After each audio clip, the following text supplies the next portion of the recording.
At this time, we ask everyone to please take their seats for the evening. Our program and live broadcast will be starting in exactly 5 minutes.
Welcome to the 2022 Spokane Philanthropy Awards.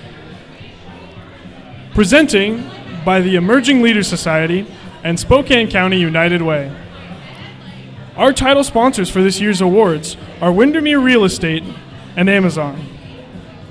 Our category sponsors are Avista, Multicare, Northwest Farm Credit Services, SDCU, and the Innovia Foundation. Our media sponsors are the Journal of Business and Spokane Talks Media. And thank you to our venue host, Overbluff Cellars. Now please give a warm welcome to our host of tonight's show, Drew Henry.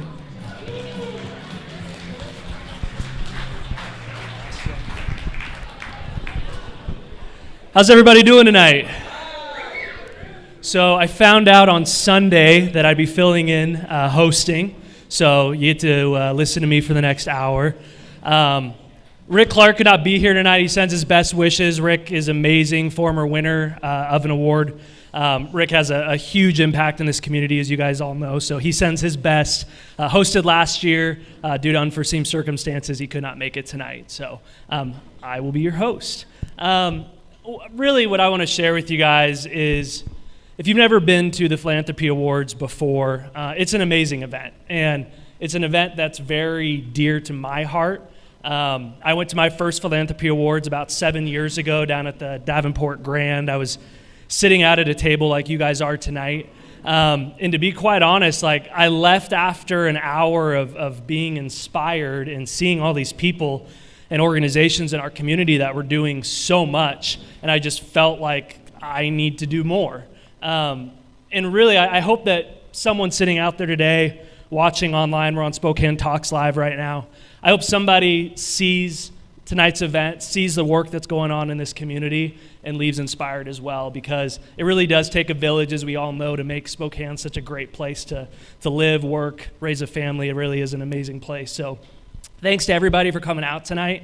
We have a really awesome lineup. We're going to sit down, interview some guests that are doing amazing work in the community. But what I want to do to kick off the awards tonight is actually invite up my good friend Scott Wetzel. Windermere Real Estate is one of our title sponsors for this evening's awards, and kind of ask him a few questions and kick off tonight's awards. So thanks for coming out.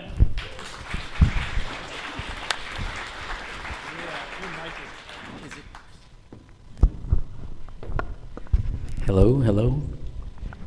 Scott, normally I don't need a microphone. Yeah, so introduce yourself, let everybody know who you are, what you do. So I'm Scott Wetzel. I'm the president and CEO of Windermere Services Mountain West, and that's a big, long name for we're the Windermere Real Estate Franchisor. My wife and I own the entity, and we oversee and direct all of the Windermere franchises, real estate offices, in 4 states. Just acquired a 5th state, Nevada, because Vegas is kind of fun to go to, and a little too much for my wife, but that's a whole nother story. And so we oversee all the operations, franchise entities for about 75 offices, 1,100 realtors, and about 45 franchise owners.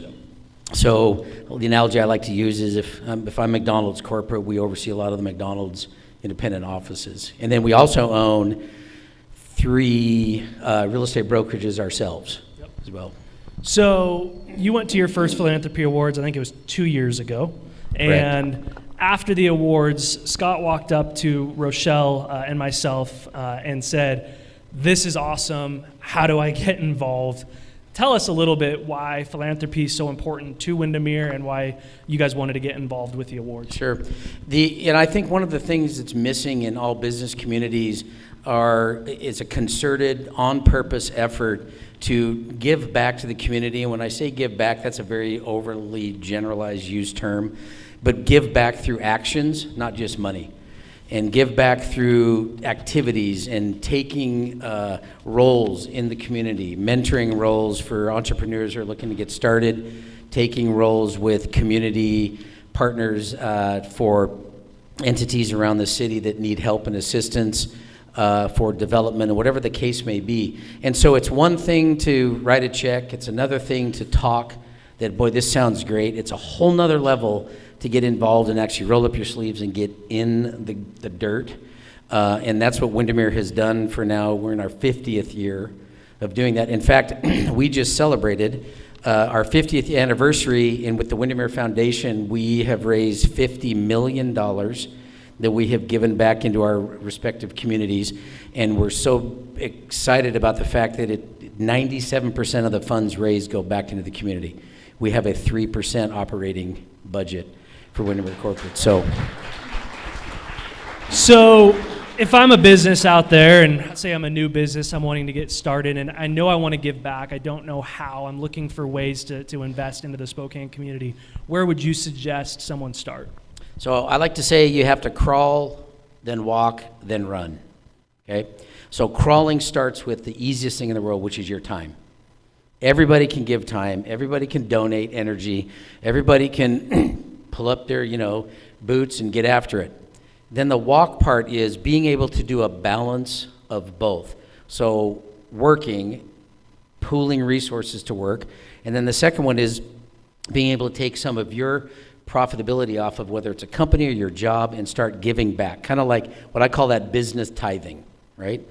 And then the run part of it is when you get to the point to where you've been blessed by the good Lord to be rocking and rolling, you're involved, you get groups of people involved, and you're starting to do better with the dollars. And you make a concerted, focused effort to spend as much of those dollars as you can back into the community, right? None of us are getting out of here alive. Can't take it with us.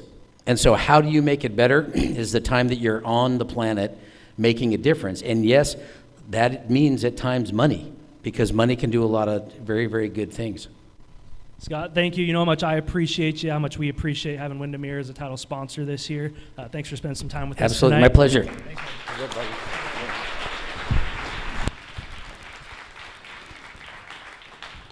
Thanks. I have to say that Scott's such a great example, as a lot of you know, for other business owners like myself. So I didn't really introduce who I am. So I used to be a board member of the Emerging Leaders Society, which really came from going to my first Philanthropy Awards. Some of you may know me as a founder of Revival Tea Company here in Spokane. And honestly, it's guys like Scott, leaders in this community like Scott, who are paving the way and really showing, young leaders like myself of what it's all about, where when we started Revival, it was like we have to have giving as a core philosophy. And it's really cool that in Spokane we've developed that culture, that it's kind of like start there and the rest will fall into place, right? You put people above profits, and it's businesses like Windermere that are really leading the way. So thank you, Scott. We're going to start handing out some awards. Really what we want to start tonight is by celebrating some really good work that's happening in the community. Our first award for the evening is Philanthropic Small Business of the Year. What that award is companies with 99 or fewer employees who are making a major difference in our community. And we have 2 finalists for this award this year. First one is Italia Trattoria. First off, if you haven't been, go. That's the first thing. If you want some really good, authentic Italian food, go down to Brown's Edition and try them out. But they donated all their proceeds on March 16th of 2022 to the International Fund for Animal Welfare. IFAW is a global leader in animal rescue and emergency care, and they've been at the forefront of the crisis, providing urgent support to animals and refugees. In Ukraine, their disaster response team has directly helped more than 42,000 animals, most of which were cats and dogs, but also tigers and bears. Oh my, I did not write that line. It's a very good line. And so they promoted their event and led them to having their reservations completely booked. They raised $4,500 for that. So good job to Italia Trattoria. Our second finalist for Philanthropic Small Business of the Year is the Supper Club. During the pandemic, this small business continued to give back to the Spokane community. Their slogan is "Let Martha Make It," and it's exactly what they're doing. The Supper Club cooked over 3,000 meals for families at Ronald McDonald House, who work to keep families together and ensure that they have access to the medical care that they need. Along with donating thousands of meals, they donated $5,000 to the organization. The Supper Club owner, Martha, believes eating a healthy meal and spending quality time with those you love shouldn't be stressful. They have made homemade meals accessible to families on tighter budgets by providing discounts. Biscuits from the same kitchen are also giving back to the community in impactful ways. They've hosted cinnamon roll bake sales and donated the proceeds of World Central Kitchen to support the Ukrainian refugees. At this time, I'd like to welcome up our category sponsor for Philanthropic Small Business of the Year, Christine Meyer with the Vista, to say a few words and announce this year's winner.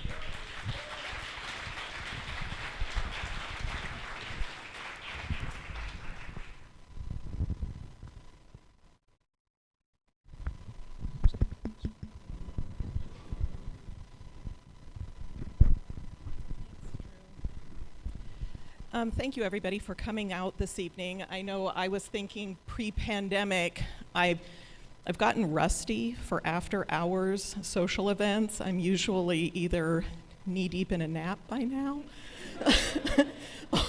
or making dinner at home. So it's good to get out again and see everybody and be a part of the community in these ways that make philanthropy and being with your peers so special. So this evening's award is a fun one to announce. I don't know, when people ask, why does Avista get involved in these things? Did anybody ever do tug of war as a kid, maybe? Or even recently at a company team building retreat? Tug of war by one would really be a zero-sum game, I think, and you'd look kind of foolish doing it. We don't do this work alone. Many hands pulling in the same direction increase the odds of success exponentially, of course.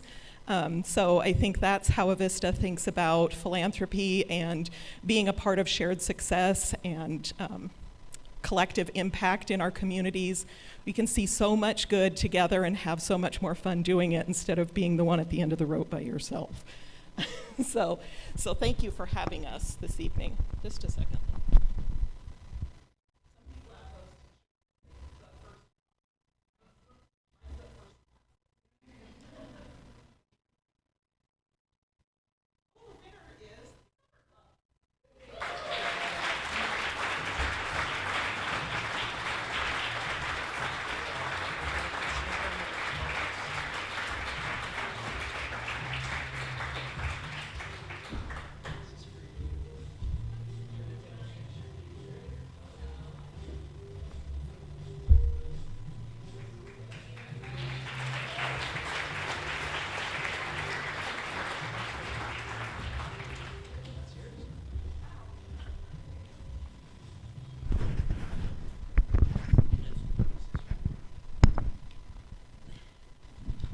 Well, wow, okay.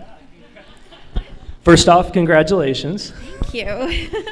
So I have to ask, we talked about what your slogan is when we were kind of talking about what you're doing. Let everybody know where that came from. Well, my slogan is actually because food is the easiest way to love everybody. Yeah. My website is Let Martha Make It. So it's just because oftentimes when my husband and I were first married, we didn't really have a lot of money to go around or even to really support ourselves, but we always had food, and we were always able to support friends in that way, and so that's kind of where it comes from. My heart in it is the food's the easy part. Everything else falls in line after that. So.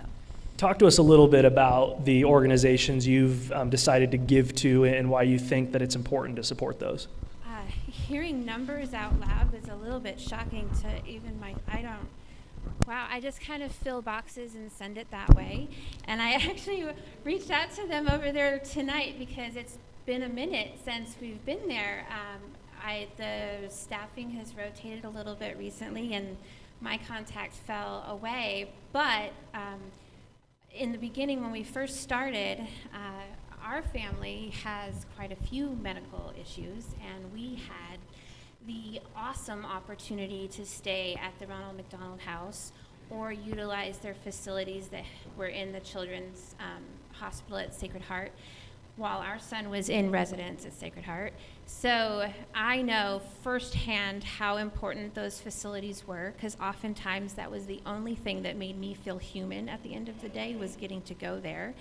So when we left, I knew that I had really taken advantage of those services and tried to give back in, going to Costco and buying extra fruit snacks maybe and throwing it that way. But then when we opened this, it was a lot easier to then supply lasagna or something that was more substantial, because while I was super grateful for the SpaghettiOs in the room in the oncology department, I would have been, just gobsmacked by a real food, real lasagna in the freezer, and just to have that warm comfort and that somebody cared and put it there for me would have been everything. So that was what I really dove into, trying to give what I would have wanted. So that's a very touching story. It's amazing how it comes full circle, and so touched that you guys were able to give back to a cause that's super important to you. For those of you who don't know, tell us just a little bit about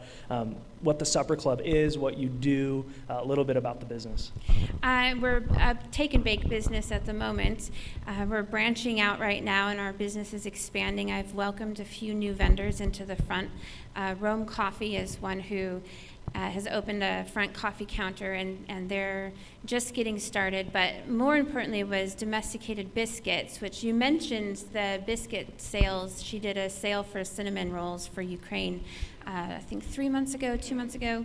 And she's a completely separate business, so I can't take credit for that one. That's completely Kate. So we are just a take and bake business that you can pick up a whole week's worth of meals all at once. It's a small little shop. It's really just me. I have 2 real employees that work part-time, but really I cook everything, and I am the one that's making everything and organizing everything. So to say organization seems really funny because there is none, but it's just me being crazy and frantic.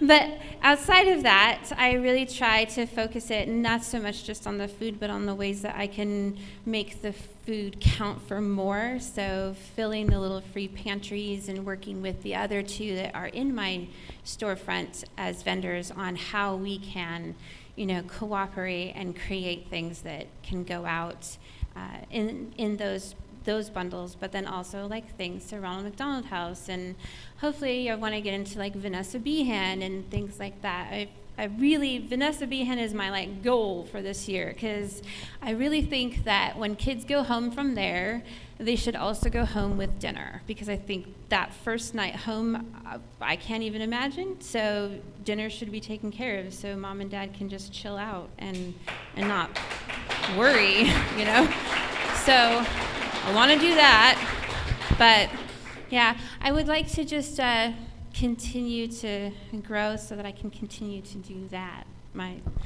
Give more than I have and hope it flows back. Yeah. So, as a fellow business owner, times have been wild for all of us. Many businesses have just been trying to navigate the waters of how are we going to make it through the last 18 months, right? And I think it's incredibly inspiring to see businesses like yours who have said, you know what, we may be going through it, but so is everyone else, and we're going to dig a little bit deeper and find a way to give. Talk about just a little bit that coming out of COVID, coming out of the climate we've been in, why it's more important than ever for small businesses to find a way to do what they can. Because you just die otherwise, I think. I've reinvented myself 10,000 times, and I just think every time I hit a brick wall, you just bounce off, and you're not that bloody, so just keep going. And I think that even in the business, we're going into our 5th year now, but I think in those 5 years, I've reinvented it at least a dozen times. We've had, I was in Northtown Mall for a little while. I worked with friends in a church kitchen for a little while. We've grown and shifted and changed. And when I was given the storefront, that's a key component. I was given my storefront. So my who owns my storefront now was one of my customers, and when they found out I needed a kitchen, I'm not sure that they really reached out to me to give it to me, but when I showed up to be the one to tour it, it was like, well, I'm eating your lasagna tonight. Here's the keys. We'll work it out later. So that was a miracle that really helped spawn me forward. And because I was given it, I try to freely also give it. So we've had lots of vendors who, during COVID, when we couldn't be open as a restaurant, used the front of the space as their brick and mortar so that they could get a foothold and maybe stand up straight and then move on. So we've been 7 different stores in the last 2 years. Always the Supper Club, the lasagna out the back, but something new and different every time you come in. So I like to say it's kind of like you're visiting me at my house. I have ADHD and I'm a little bit crazy, and every time you come, the furniture looks different. So you should come visit again, So if that rental story is not a story of what Spokane's all about, I don't know what is. Congratulations. Thanks for spending some time with us, and thanks for everything you're doing in Spokane. Thank you. Congrats. Yeah,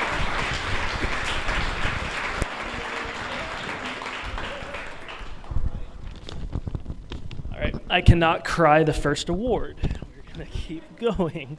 Next up this evening, we have our award for Outstanding Philanthropist of the Year. These are individuals, couples, or families who are investing time or money to make our region a better place. Rick Clark actually won that award 2 years ago. I'd like to welcome our category sponsor for Outstanding Philanthropist of the Year, Aaron McMurray with the Inovia Foundation, to say a few words and announce this year's winner, and we'll jump into their impact.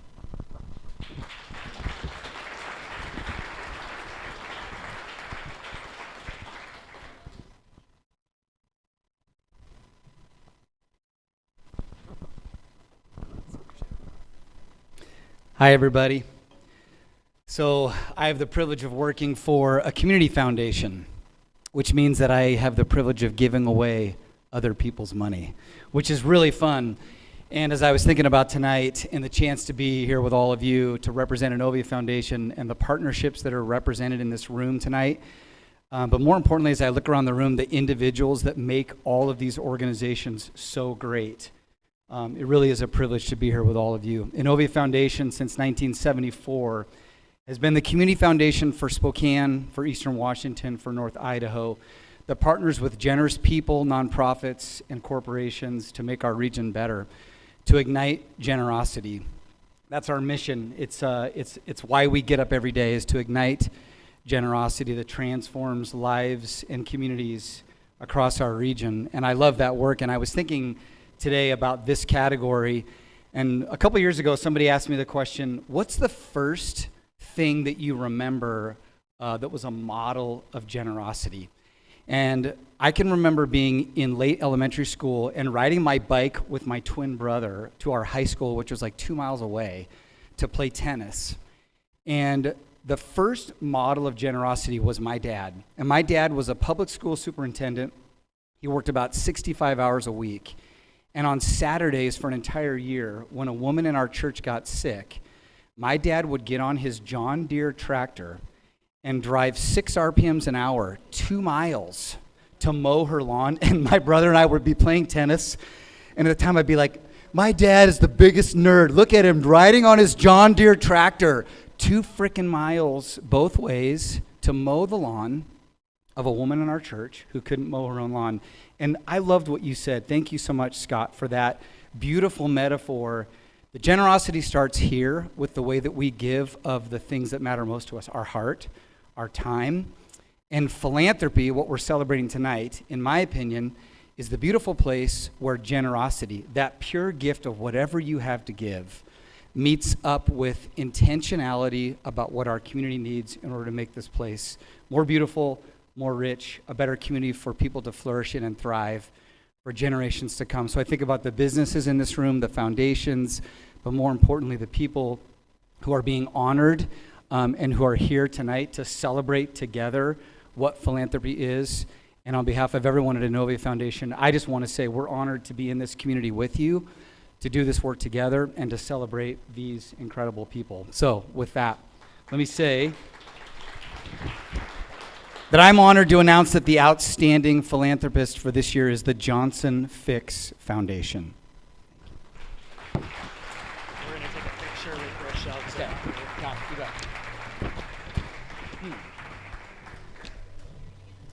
Okay, great. I get to represent Johnson Fix. Awesome.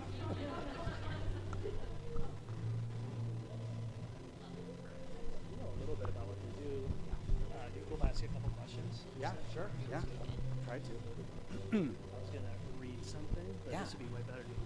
I'll do my best. Awesome. Thanks. They were unable to make it this evening. They did, a family member of the Johnson Fix Foundation did send us a message just saying that the Johnson Fix Foundation is committed to the Spokane community, and we greatly appreciate this acknowledgement of gifts we've given in Spokane. But who better to talk about the impact that they're making? So I asked Aaron if he would just spend a minute. Tell me a little bit, who is the Johnson Fix Foundation? What impact are they making in Spokane that people don't know? I have like 2 paragraphs of notes I could read, but I'd rather hear it from you. Well, I'll do my best from what I've known through the years. First of all, they're a family foundation, which means that the wealth that is now living itself out in generosity came from a family. And it came from individuals who care about the community The member of the family that I knew best was Bill Fix. And for those of you who know Bill, Bill was that guy who would walk into a room with humility that was contagious. And he married into the Johnson family. And the patriarch of the Johnson family was like a Hollywood mogul whose daughter came to Spokane in the 1930s or 40s and went to Whitworth. And it was because of her arriving in Spokane, studying at Whitworth, meeting and marrying Bill Fix, that these families came together and decided that they wanted to make a permanent impact generationally to enrich our community. And they've given to support the arts, to support education, to support environment. I don't know the numbers, but I know that over the decades, the Johnson Fix Foundation has given hundreds and hundreds of thousands of dollars back into our community because of their generosity and thoughtfulness. A few of the nonprofits and things that they support, I'm going to read here. Girl Scouts, the East Central Art Project, Early Childhood Education Assistance Program of the YWCA, the Diversity, Equity, and Inclusion Program at Whitman College, endowments for scholarships at SCC, SFCC, EWU, the Inland Northwest Land Conservancy Adult Education Program at Sal's School, summer science camps at KSPS, the Eric Johnston Archive at the MAC, Connoisseurs Concert, the Spokane Youth Symphony.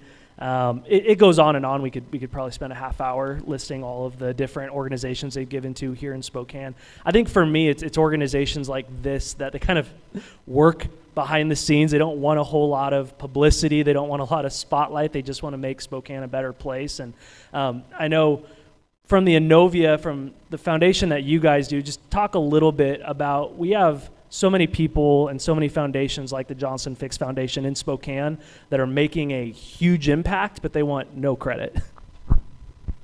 Very true. And I think that that's often the sign of really thoughtful generosity and philanthropy, is that you do that work knowing that you have an opportunity to give back to your community, to support something that you care deeply about, and that you don't need to have your name in lights. And Johnson Fix is a great example of that, right? How many of us have either never heard of the Johnson Fix Foundation or didn't realize the incredible impact that they've had for so many years?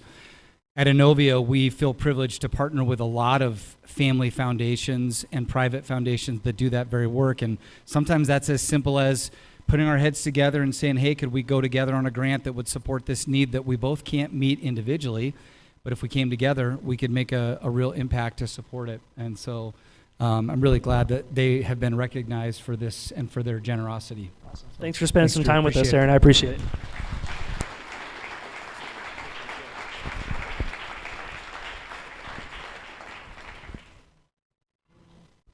All right, we are going to move on to our next category, which is Philanthropic Corporation of the Year. Really, this category consists of businesses that have 100 or more employees, and we have some finalists we want to go over. Idaho Central Credit Union, after expanding into Washington State this spring, the Chubbuck, Idaho-based Idaho Central Credit Union spared no time finding unique opportunities to give back to Spokane. They believe the access to the arts are very important, which led them to sponsoring the Idaho Central Spokane Valley Performing Arts Center, a planned 59,000 square foot performing arts facility in Spokane Valley. Additionally, ICCU has been involved in a variety of other philanthropic ventures. The credit union sponsors this year's presentation of the Nutcracker production at the Fox and the Pickle Ground Playground, the only pickleball facility in Washington and Idaho with International Pickleball Teaching Professional Association Club status. The ICCU's team also spends a day each month engaging with our community.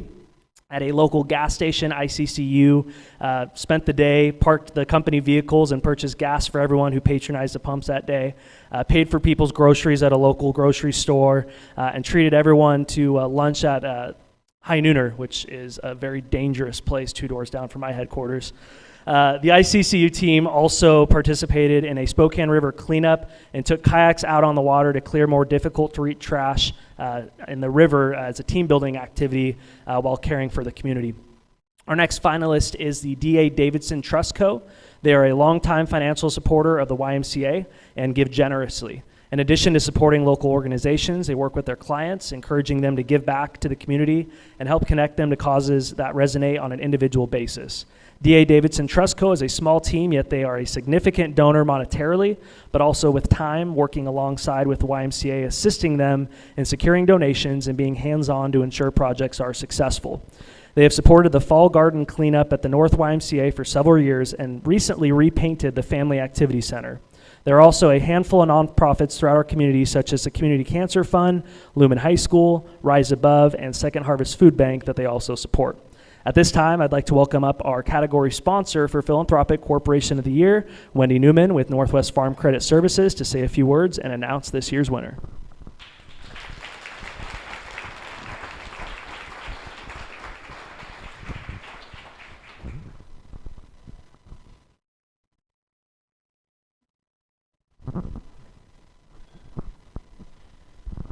Well, good evening, everyone. I was told I had 30 seconds, so I am not going to talk as long as everyone else did, but thank you for sharing your stories.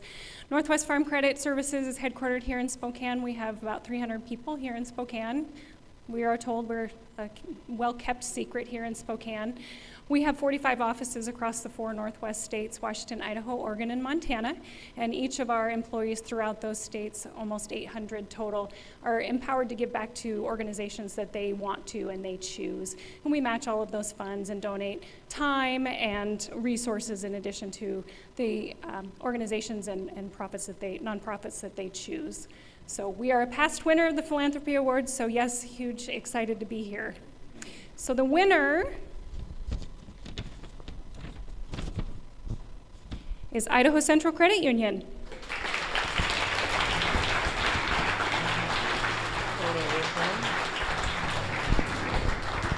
I'll let you give them the award.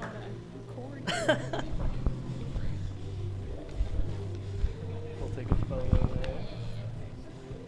Beautiful. Thank you. Awesome. Thank you. Congrats. You guys take a seat.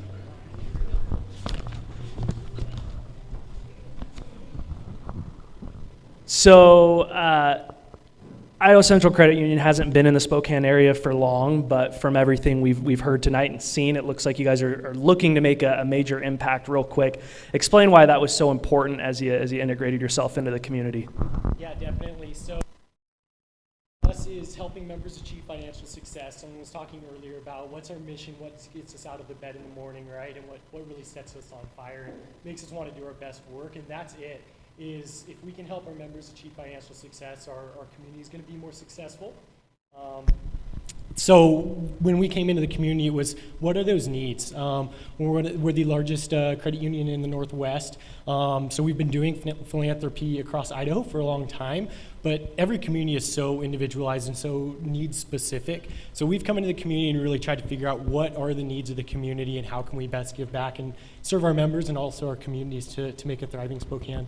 One of the givebacks that's super interesting to me is with the arts, specifically the children's, that 59,000 square foot performing arts facility in the Spokane Valley. Tell us a little bit about that project. Yes, I'm looking at Georgia. We're so excited for this project. It's pretty spectacular. We partnered early on with that and really wanted to make a difference on that project.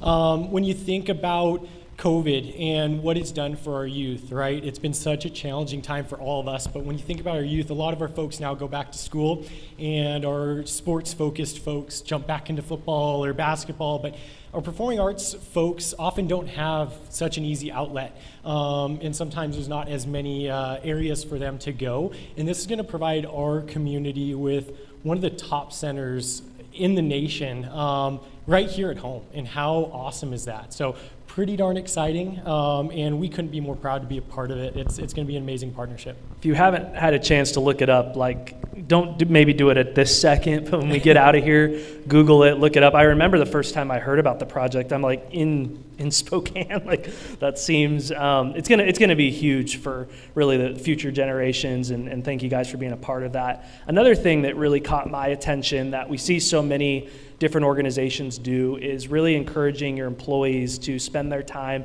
and really make it like a mandate, like, hey, this is a part of our culture. We're going to do it. We're going to give you opportunities to spend your time giving back to the community. Talk to us a little bit about why it's so important to get the involvement of your team to give back. Absolutely. And someone was talking earlier, the difference between just showing up right financially, but then also being part of the community. And that's really what we want to do, is be involved in the community, get to interact with our local community members, and see the difference that we're making. And our employees want to engage with that and want to be a part of that. They're members of our community as well, right here in Spokane. So for them to be able to go out, give back, and experience some of that joy that we get to bless others with is really exciting.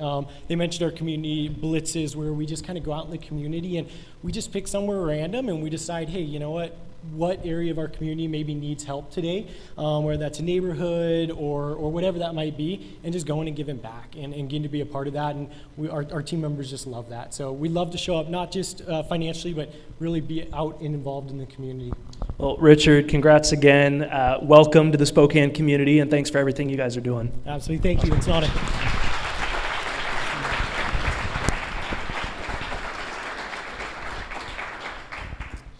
At this time, we're going to hear from our other title sponsor tonight. Not sure if anyone's heard of them. They're called Amazon, kind of a new company coming along. I'll let them tell you a little bit about what they're doing. But I'd like to bring up to the stage Holland Van Landingham. I got your name pretty right.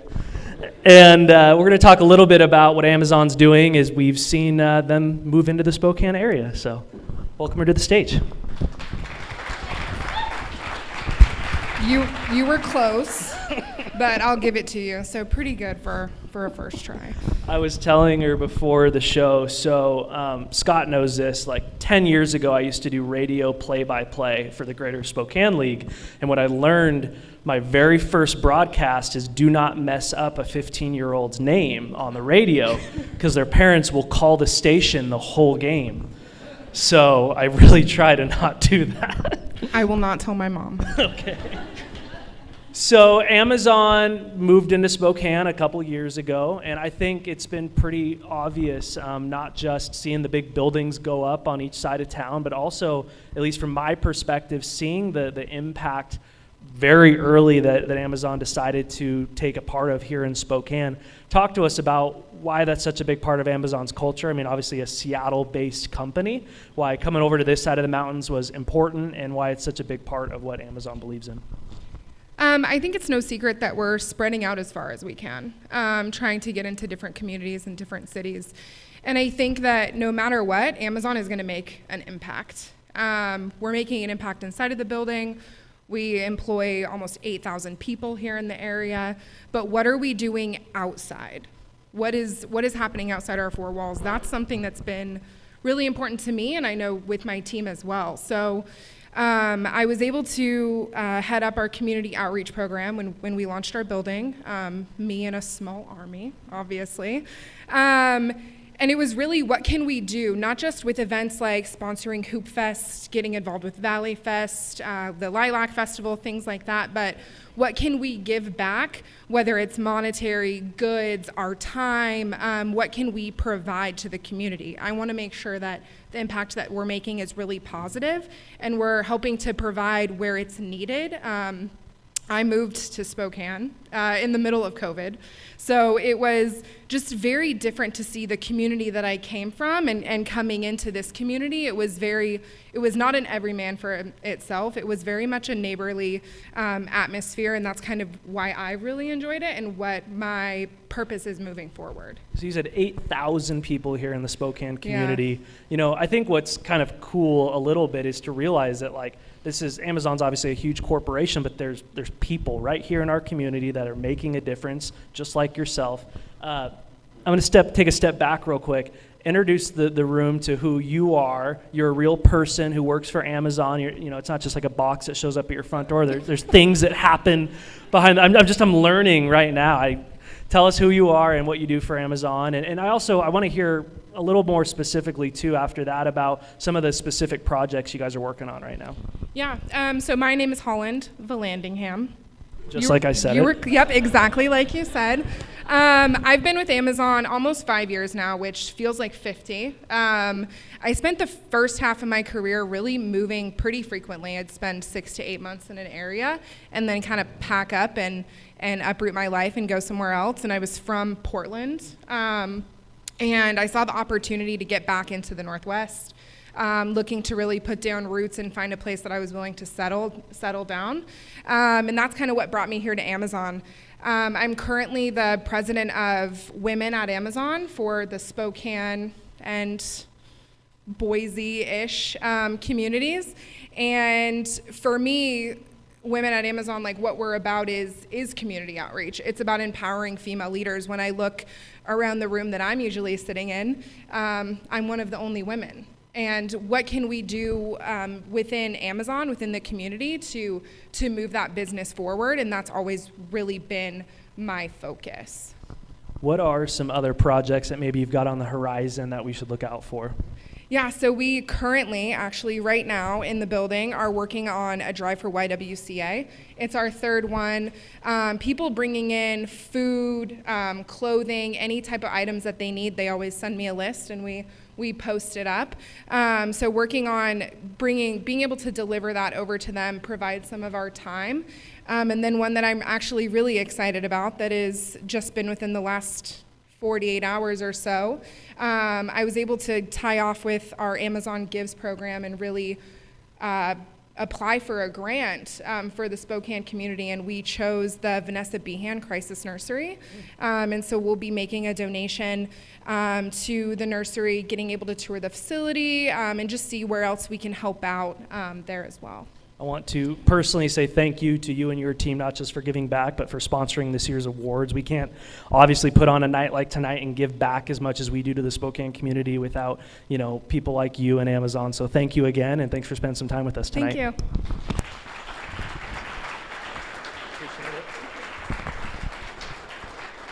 Remember the name, Amazon. I think you guys are going to hear this.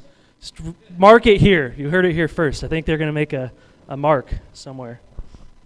So we're going to move on to our next category, which is emerging philanthropists. These are individuals who are just getting started in their giving and who commonly grow into outstanding philanthropists. We have a couple finalists I want to introduce you to. Our first finalist is Sean Biggs. Sean Biggs is board president of Giving Backpacks. They recently filled over 400 backpacks of supplies for families. Currently, Sean is also the vice president of Safety Net Spokane and a member of Shriners, Adorable Red Hat, and all the Children's Hospital. Currently, he helps raise money for the hospital through yearly fundraisers such as the Shrine Circus, Elephant Ear Booth at the fair, and the Duck Race.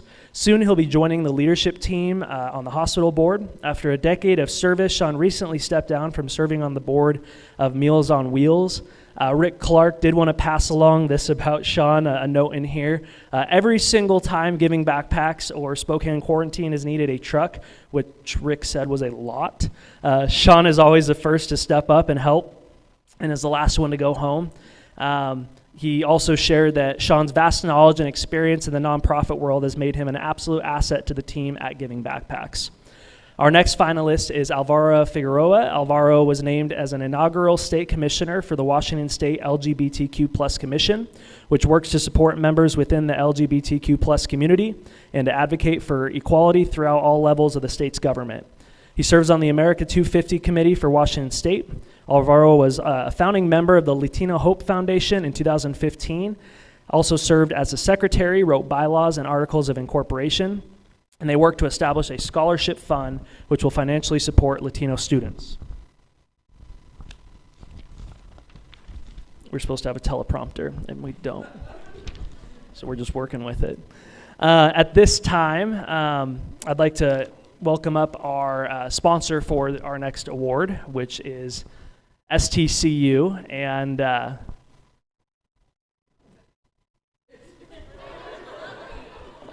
oh, Buffy. I know Buffy. I'm like, I don't have this in my script, but Buffy Newstadt from STCU is going to announce our next award.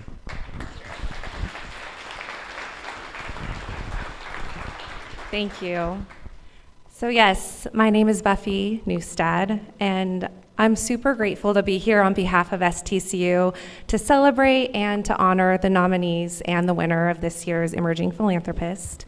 Many of you know that STCU was founded in 1934 by educators, and our founders were truly disruptors at the time.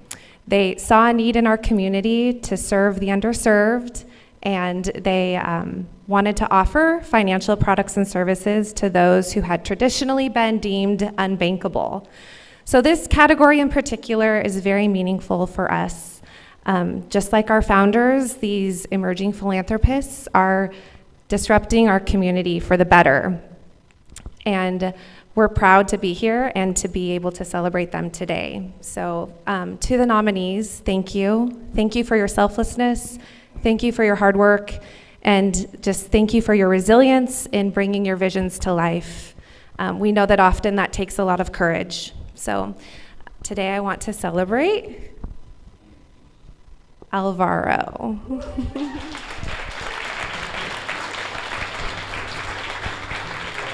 Pass on the award.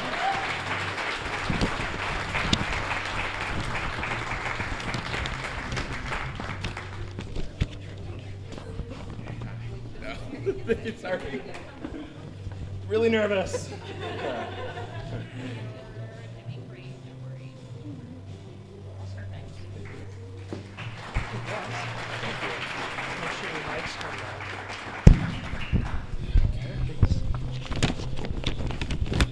Congratulations.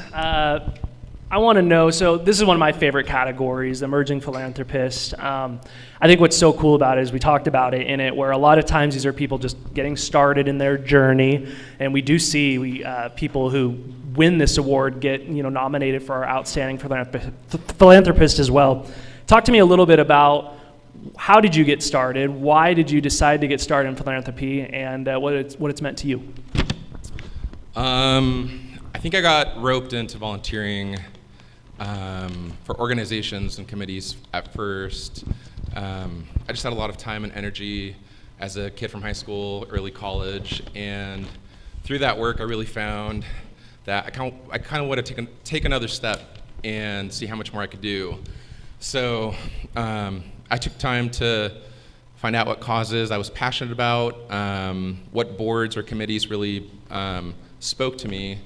And then when I eventually had the capacity and the time, I asked about jumping into formal leadership roles, tackling projects and events and needs in the community, and that's kind of how I started.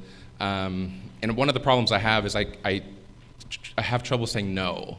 So, and I think that's an issue that a lot of leaders have, is when people ask for help, we can't say no, and we're trying to find how to say no, right? So we only have so much time in our day, and I think that's why I'm involved in so many different things. Is if someone says, hey, can you go do this, or do you want to go serve on this, or whatever, I'm like, okay. So so that's how I'm involved in so many different things. You said roped in. You'll learn in the nonprofit world, we call that voluntold. Yes. And I've been voluntold many times, including tonight. So there's a lot of services. You sit on boards. What I want to know is, you're doing a lot for the vulnerable community out there, and what I want to know is, what can we do to better advocate for those out there and for those communities? Yeah, that's a great question. I think one of the problems we see is a lack of diversity, representation on boards, helping the community. And so one of my focuses has been, how can we tackle that bottleneck early on and really get different people involved to eventually serve. I see a big need for more women serving on boards, people of color, people with disabilities. There's lots of issues affecting the LGBTQ population, and we don't have a lot of that representation. So how do we address that bottleneck and get people involved? So, do we start in high school? Do we start middle school? Do we take kids out to volunteer with us and, help them feel that passion there? Or, is this something we can work in college and have some kind of a community partnership in higher education? So I can very much relate to the not being able to say no thing. I think having an 8-month-old at home, my wife now has made that kind of like stamped on my forehead for the most part. But tell me, for you, as you keep going and you find the time, right? It's like we're all busy. Everyone out there's busy. But Scott said it earlier. It's like we all have the ability to work. We all have the ability to give time. What keeps you going? I mean, I think it'd be really easy for someone to get involved, start making an impact, get burnt out. Why do you keep doing it? The people. I mean, that's really easy. When I hear stories of, especially starting on the state commission, whenever parents approach me and they say, hey, my kid just came out, I don't know what to do, what do I say, what agencies can I go to for specific needs? It makes my life a lot easier because I know that people are struggling, and what I do, I'm able to help them either get resources, I can help calm people down, I can, if someone wants to volunteer, I can ask them what capacity they're looking to volunteer in, and then that also helps. So there's folks I can only volunteer once a month for 2 hours, so maybe I'll direct them to Second Harvest and do a sort night. Someone that has more capacity and wants to serve on a board, well, then we start the whole process of, okay, what are you passionate about, or what do you want to give back to? What kind of people do you want to be around with? So all those questions kind of play a role as to how I direct people and what they want to do. I want to finish this conversation with this. If I gave you, 60 seconds, take as long as you want, to just talk about some of the nonprofits that are important to you that are right here. You talk about Second Harvest, but some causes out there that if someone's sitting out there tonight, they're looking for a need. What are some needs that you're involved in that people could really find? Yeah, help out the community centers here. We have 3 or 4 community centers in Spokane that provide a lot of social and health services, and they're always looking for sponsors, they're looking for volunteers, they're looking for partnerships, right? So it's a struggle for low-income households to get services that they need. So I would maybe say start there. Second Harvest is one of my favorites. I love Tom's Turkey Drive. I love the sort nights. It's really easy. I think I've seen Numerica in there a few times doing sort nights pre-COVID. Avista does those. Just find what you can do and try to maximize that. Well, Alvaro, congratulations. Thank you for the difference you're making, and we'll be keeping an eye out.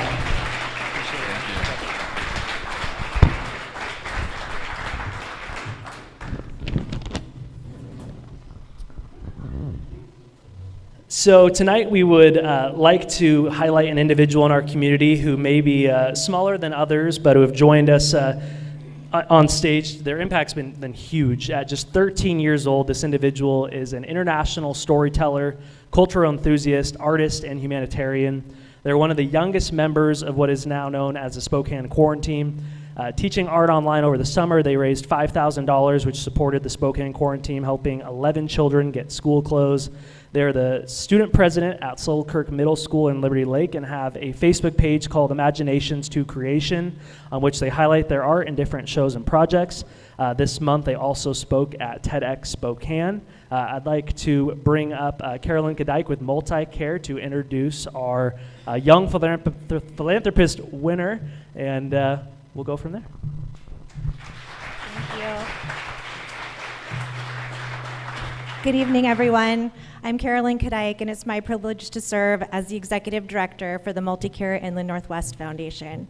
At MultiCare, our mission is to partner for healing and a healthy future. And I can't see any better way to demonstrate that mission in action than what is happening here in the room tonight. Every single one of you is a great example of the incredible kindness in our community. And many of you have heard me say this, but my favorite definition of philanthropy is that it's the demonstration of the love of humankind through gifts of time, talent, and treasure. And it brings me to tears when I see that happen. And I absolutely love that I have the privilege of sharing the winner of the Outstanding Young Philanthropist. I'm a mom. My husband and I have 12 and 15-year-old boys, and it is my prayer every day that they grow up to be members of their community that give and want to make the world a better place. And I love that we have examples of this in our community. And so I'm very proud to announce and congratulate our winner for Outstanding Young Philanthropist, Sindhu Surapanini.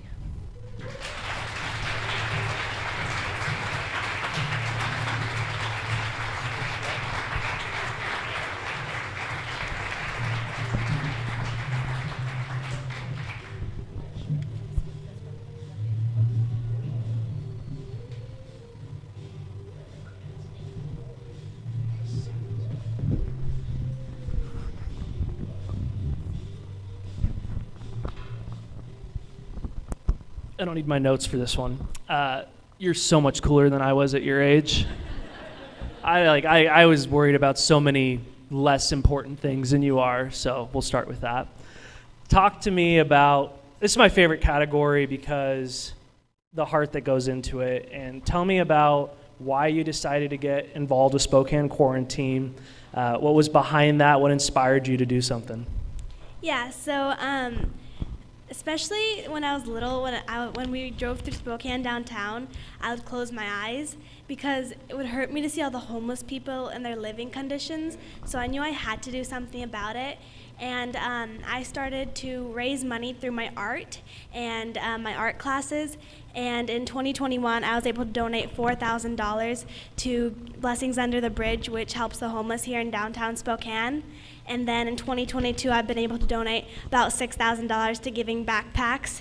And I wanted to help Spokane Quarantine specifically because especially Rick Clark, I love how even when he wasn't in a giving condition, he was able to give. And I really like what he does, and he's really inspiring. So I wanted to help out the Spokane Quarantine too. Tell us a little bit about your art and why art you believe is so important to get really what your message is out to the world. Yeah, so I create a lot of art on diversity and inclusion, and I put those big paintings up for sale. And I like to create art because you can express whatever you're feeling and share whatever message through your art. Like I said, a lot of my art represents diversity and inclusion because I want the people that see it to feel included no matter what, regardless of any differences. So you did a TED Talk, was that this month? Yeah. Tell us, what was that all about? So it was on October 8th, a few weekends ago, at the Bing Theater in downtown Spokane. And my TED Talk, I chose to talk about how age is not a limiting factor in one's ability to serve others and make a difference in the community. And my talk was titled, "You Can Do It," because if I could do it, then so can you. Yep. I think that's the perfect segue for my last question is obviously every kid walking around every middle school across the country isn't doing what you're doing, but if there's one thing we know about our youth, they have huge hearts. And what would you say to one of your fellow students who maybe is looking for some inspiration to give back or wants to get started? Yeah, so it doesn't really matter what you want to do. You should always go for your goals and never be afraid to accomplish what you want to do, because I never thought that I would end up here or be here at this point. I just started to keep myself occupied in the quarantine because I had a lot of time on my hands, and I started to do art and got really good at it, so I started teaching it, and over time things just were built up on each other, and I've came to this point. But I never started off with a goal to be here, or I never thought that I would be here right now. And I just kind of followed my path, and I was able to serve my local communities. Well, thank you for all you're doing and for inspiring everybody here tonight. I can tell you that once you're done with school, you have a job waiting for you if you want to work in the tea world as well. So, awesome. Thank you.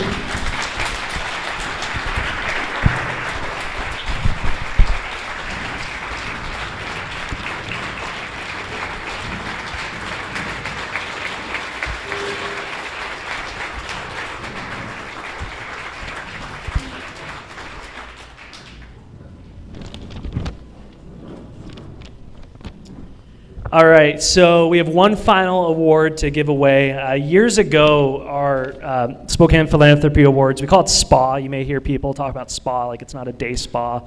If people may have shown up tonight thinking they're getting like cucumbers on the eyes. It's not, it's a different spa. We're sitting at a spa committee meeting, and we have people who get nominated year after year, people who have won awards in the past, and we made the decision of creating a legacy award, that there's these people, these organizations in our community that are just making this impact year in, year out, and this recipient that we're going to announce tonight of this year's legacy award is someone that year in, year out, we see their name come across the nomination, we know they're making a huge impact in this community, and we wanted to honor them tonight. I'd like to bring back up Scott Wetzel from Windermere to help announce this year's Legacy Award winner.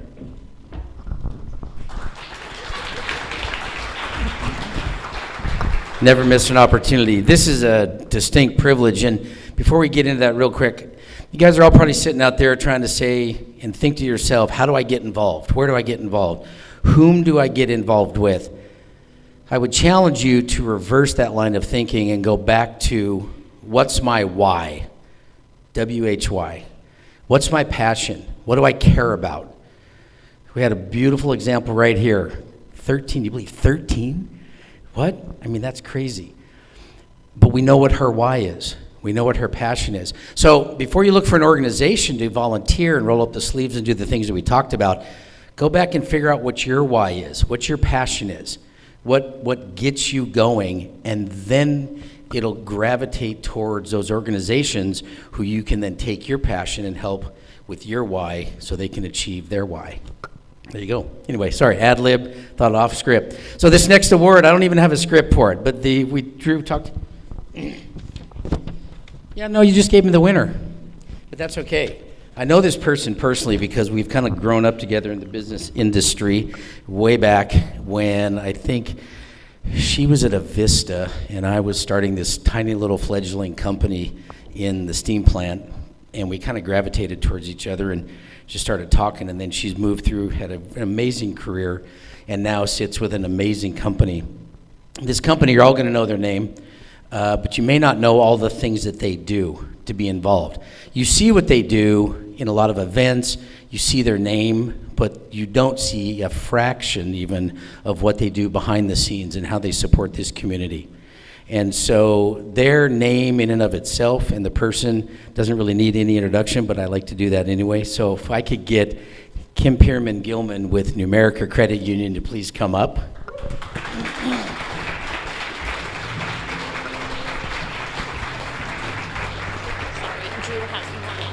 Okay, and congratulations. Absolutely, my pleasure. Sure. Thank you. You get in the middle. Okay.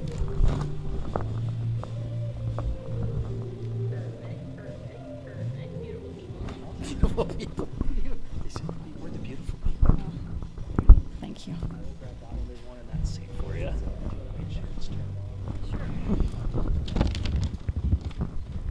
So the Legacy Award is something I'm super proud of, and I'll put it this way to get like super behind the scenes. This award happens when we're like, we get their name every year and we get it, you're awesome. We get it, you're making a huge impact in the community. And it's kind of one of those where it's like, we just need to kind of like put their name up on the wall and say like, hey, here's a golden standard. Do what Numerica's doing.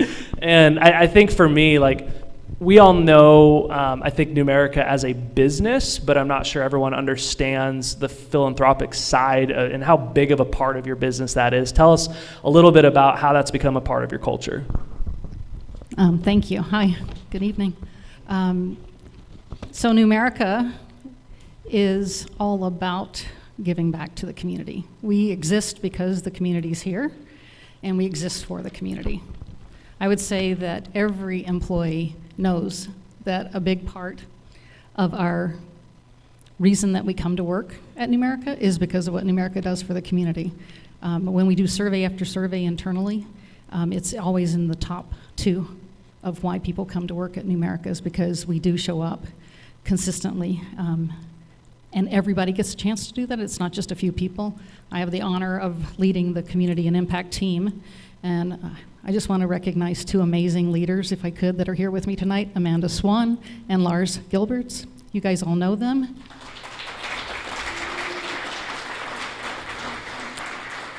they're on the team with me that gets to lead the charitable fund. So we do a charitable fund where we raise funds every year, and we put on scholarships in addition to that. We give to people in many, many ways. I think it's interesting to know that 90-something different boards have a Numerica representative on them in the communities that we serve. So we don't just say go serve, we actually make the time for people to serve, and I think that's a big difference. Every employee gets time to go and serve in the community, and it becomes a self-perpetuating expectation of everybody. And so not only do they get time to do it, they give way more than the time that they get. So I think that's a big part of who we are. Yeah, I mean, you just said it. Numerica is a leader in hours given by employees. What strategies could you offer other businesses in the community that are looking to make that happen with their crew and their staff? I think you model it, right, from the very top. Our leader, Carla Cicero, has been with us for 12 years, and she fundamentally believes deeply in the power of community building. Our whole passion around this is enhancing lives, fulfilling dreams, and building communities. And that's not taken lightly by any of us. But what we would think that is really helpful is give people time. Actually pay them a living wage to actually go out and make your community better, because it will make everybody's life better. I think that's the first one. The second one is you got to have somebody to organize everybody. My team would tell you how many hours that takes to actually organize all the people that are going to do this work. It doesn't just happen. You actually have to get involved to be involved. And so I think that's another strategy. I think the last one would be in your hiring practices, find out if people, what makes their heart sing. And for us, we know when we are talking to people that actually care deeply about the community, that they'll be a good fit to help us carry out our mission, because they will give the extra hours and the extra passion around it. Thank you for that. I am taking notes as you speak. A really thoughtful and unique give back that I've always been struck by is a Skip a Pay initiative that you guys do. Talk a little bit about that. Absolutely. So everybody hits a time. All of our members will hit a time in their life where it'd be really nice to not have to make a payment. And in exchange for $35, they can make that choice once every 6 months. We accumulate all of that, and that funds our charitable fund. So it's truly our members giving our charitable fund. And then we have criteria for how we distribute that money. And we work with our employees to actually spend the time to know every one of the people that are making an application, and then putting that into work in terms of who we choose in every one of our markets to actually receive those charitable funds. Are there any current initiatives you guys are doing, any philanthropic give back that you want to talk about tonight? Oh, do I? Actually, I would say there's so many things that we're passionate about. We spend a lot of time on women and children's issues. We've spent a lot of time on some issues that might not be what everybody else wants to work on, things like domestic violence. When we have 1 in 4 women in Spokane County and 1 in 10 men that are affected by domestic violence, somebody has to be willing to step up and take the lead in terms of helping to fund the work to stop that. That's something that we're passionate about. We work a lot with Volunteers of America because we believe deeply in the work that they're doing to make sure that kids are not homeless. Really super, super important work that's going on there. The YWCA, Spokane Domestic Violence Coalition, Vanessa Behan, someone mentioned Vanessa Behan earlier. We've done a lot of work with them for many, many years. But I think the list is huge, and I run the risk of not mentioning a million important organizations that are really the backbone of our community. And so whatever we can do, even if it's in small ways, sometimes we do small stuff for people, and other times we do really large investment of our time, talent, and treasure. Well, thanks again for spending a few minutes with us and for really being the gold standard of what it's like to give back here in Spokane. So, can I do one more thing? Absolutely. So, the young woman that spoke, if she would join me up here for a second. This is impromptu, and this is how Amanda works. So I'm going to give Amanda the credit. So we'd like to make a donation in your honor to the nonprofit of your choice. If you'll work with us on a drawing, and we'll make a donation of $1,000, and we'd love our friends at all the other credit unions to join us and let you decide who you want to give the money to. Does that sound good?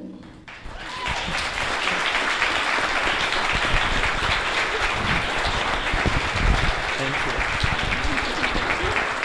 What's that? We maybe ask her who she wants to give. Yeah, we'll talk to her after. You can spend all night up here if just keep going. I hope everybody tonight enjoyed tonight's program. It's really hard to leave this room and not be inspired. The challenge that I'll give to everyone in the audience and watching at home is, if you're thinking of getting involved, if you're thinking of stepping up, like, make it now. Put it in your calendar before you leave. Go volunteer, whether it be this weekend. Just get it going. I think for me, like, I went to a Philanthropy Awards 7 years ago, and I think they made us all take out our phones. I'm not going to make you do that, but they made us all take out our phones and, like, register on the United Way website, and that was the beginning of me getting voluntold for many, many years. But I'll tell you, it's worth it. You see these amazing people, these amazing organizations that are doing so much, and you realize, like, it really is such an amazing place to live and work and whatnot. Before I close out tonight's awards, I do want to bring up our Philanthropy Awards chair, Rochelle Cleland, to close out tonight's moment.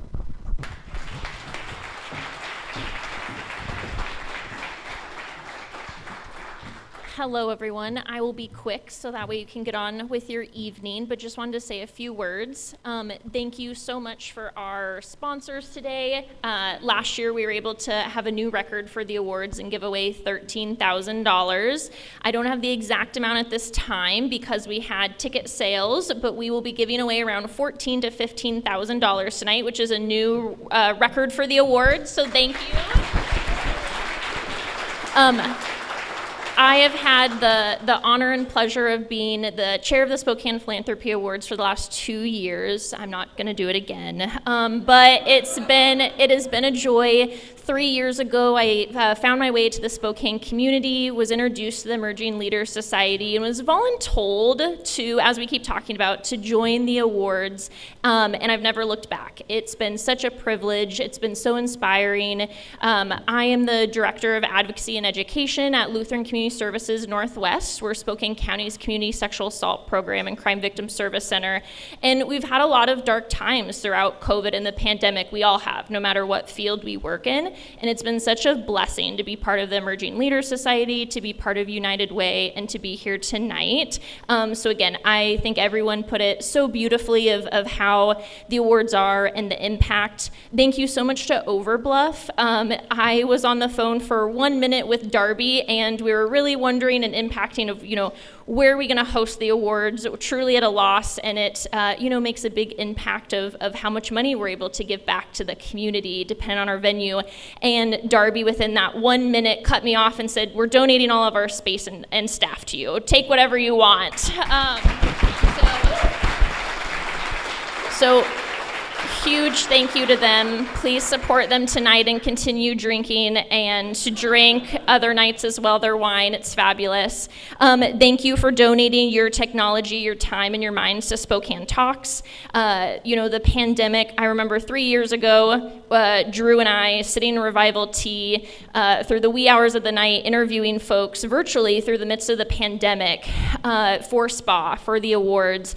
And COVID really pushed ourselves, again, forced us to get with the times. And thank you for Spokane Talks, because not just folks in this room, but so many others are able to have access to the awards and create inspiration and for it to live on as well.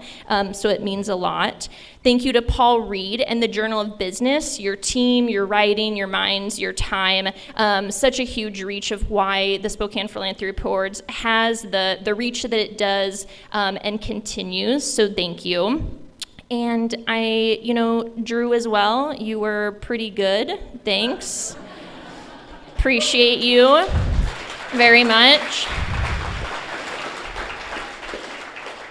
So anyways, I hope that you all have a lovely rest of your evening. Thank you for being here tonight. Look forward to seeing you next year. Thank you again. Huge thank you to our sponsors, our finalists. It has been such an evening, such a joy, and such a privilege and pleasure. So thank you.